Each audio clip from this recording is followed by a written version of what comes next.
Obviously, we talked about that last time, and that's still. I mean, it's only getting bigger. It's really catching is. on. Yeah. It's very, very interesting. It's having like a rippling effect in different cities. There's, even Tallahassee's occupied. Tallahassee's occupied Gainesville. I mean, so it's happening where people are starting to understand that this is the point of where we got to actually go out and make our voice heard as far as politically, because it's America. It's typically American to really have that understanding and regard that. That's to have your political voice. In other countries, you'd be killed if you want to speak out against the government. You wouldn't even be in the news. It'd be a rap. I'll tell you how prolific these are. Even in China, they're having these, and China is one of the most repressive, especially media-wise. And I mean, in their capital, and in Hong Kong, and in some of the major cities, they're having these protests. Yeah, you're right. Yeah, it's unavoidable. And not only that, the ethnic demographic and how certain groups are subjugated over other groups that we see here in America. It's just as equal in Russia or in China. I mean, these are countries that have over 60 different cultural and ethnic breakdowns. And we think of Russia or China as just one heterogeneous, makeup, and it's not like that at all. It's just as politically volatile, or India for that matter, as the United States is, I look at Wall Street from like a philosophical standpoint, and it's very, very interesting. It's really like an idea planted in the minds of where people are no longer being deceived by a system where they think that it's designed to protect them, and they're understanding that there's a corrupt platform of what's going on. There's a system that is designed to really exploit people, that are who are thought to be citizens of that country. And when people start to understand that they're no longer actual citizens, but more victims of a system that is no longer working in their benefit, they're actually working to reform that system collectively. That only happens when that idea really spreads through the population, which is the mass proletariat, the have-nots, 99%. Exactly. But more interesting from a global perspective is more where people understand that America, at the end of the day, we're far better than some other countries in the world. And that's the problem, Some countries don't even have roofs over there. There's no running water. So the basic amenities of what we would identify as something that's so natural and so needed from a physiological standpoint is something that's almost unobtainable in other countries. And I think that when we identify ourselves as a 99%, maybe in the rest of the world we're the actually 1%. I mean, I was actually looking at that perspective, and what it does, it has a ripple effect from an international perspective. So what you're seeing is a single idea being noticed by people around the world, and where they're understanding where America was a seat of capitalism, and that system is now beginning to come. And so it becomes even greater anti-American sentiment. I mean, I think that at the end of the day, the reality is that much of what's going on is really like an umbrella term. How do I really explain it? It's like the America from a global perspective really mimics the states and the system. The capitalism really fuels the idea of competitiveness. You have to compete against other people. You have to compete against other citizens. And countries have to compete against other countries. But what it really is a rat race. What you see is dual economies that generate pockets of wealth rather than, consistent wealth that happens with the idea of what capitalism is supposed to do. No. All right. Go ahead. I'm ready. It's a response to the Occupy Wall Street protests that are going on around the country. We're here to show that there are still young people supporting capitalism, supporting free markets, and individual liberty. Cool, thank you.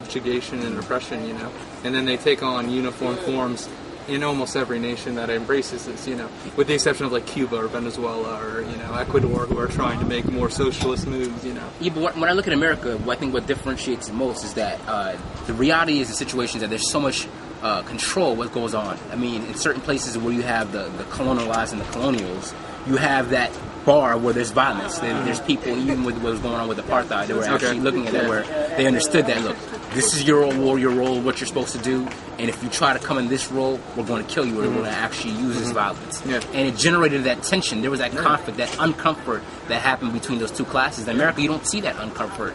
You don't see that discomfort because you have so much different ways of, in a sense, calming people down. How do you really pacify a population through consumer America? HDTV. By keeping them buying, by keeping them understanding of what's going on in the news, of what's constantly flashing images, or what's going on, of what's really trying to come accommodation as politicians. Even in politicians, of what's going on with Herman Cain and the racial, it's to in a sense distract you from the real or problems. Let's be honest. What's going How about on Palin and Bachman, who are women that support patriarchal, misogynistic agendas?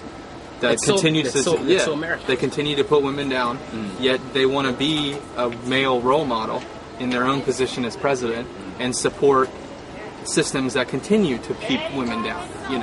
So it's just completely ironic. I think that Wall Street is going to be very interesting in this idea of, as far as being a wild card, because these cell phones are really important. People are actually communicating through cell phones. A lot of the movement didn't happen through. You remember the London riots? Yeah. They were going after kids through Facebook for promoting violence. That's what even happened in Egypt. I mean, you had Mubarak sitting there, accumulating so much money. Egypt brought so much money, and these guys are real businessmen. Heck yeah. And then you have people who are communicating and understanding that they have a lot of the same ideas of what they've been sharing.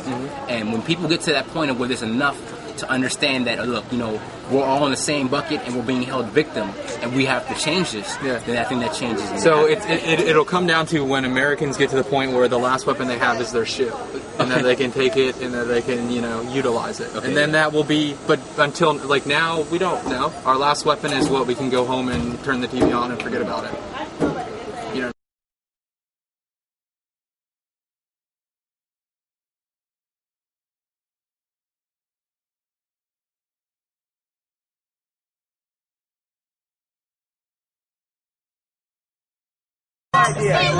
This is what democracy looks like. Tell me what democracy looks like. This is what democracy looks like. Tell me what democracy looks like. This is what democracy looks like. Tell me what democracy looks like. This is what democracy looks like. What democracy looks like. This is what democracy looks like. This is what democracy looks like.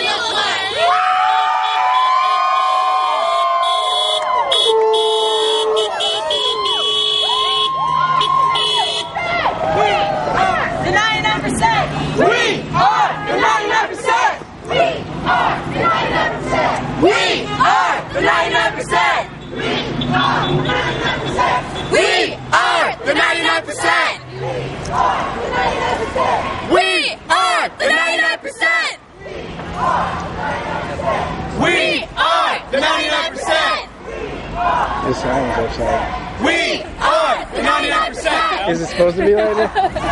Nope. We are the 99%. Thank you.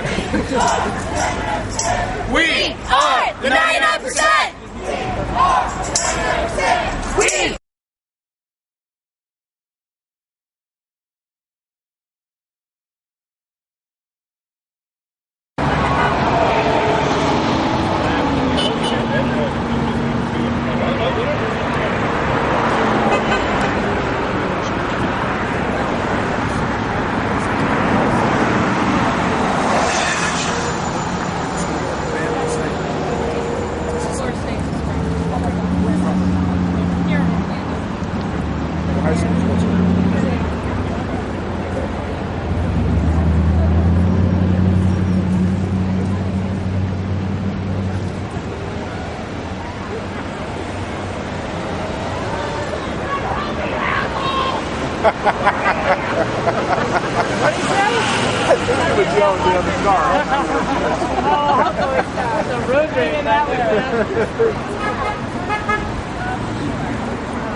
Basically, we're at in this country, we're at a point where we have to stand up and say no before at a hearing.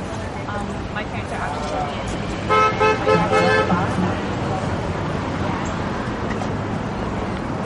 actually the Occupy movement going.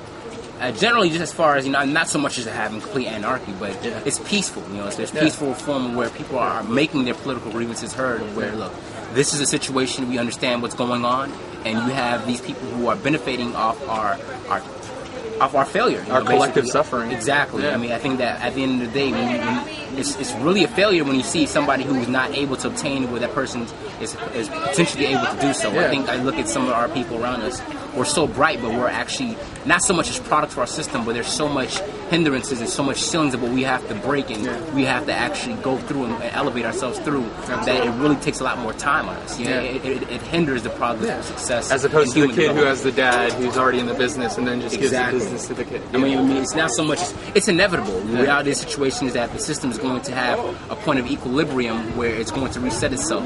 That's why, not so much as you're right. But where the whole world is but that's the physics term of entropy. That's how it is. Equalization. I believe in a cyclical nature of how things exist.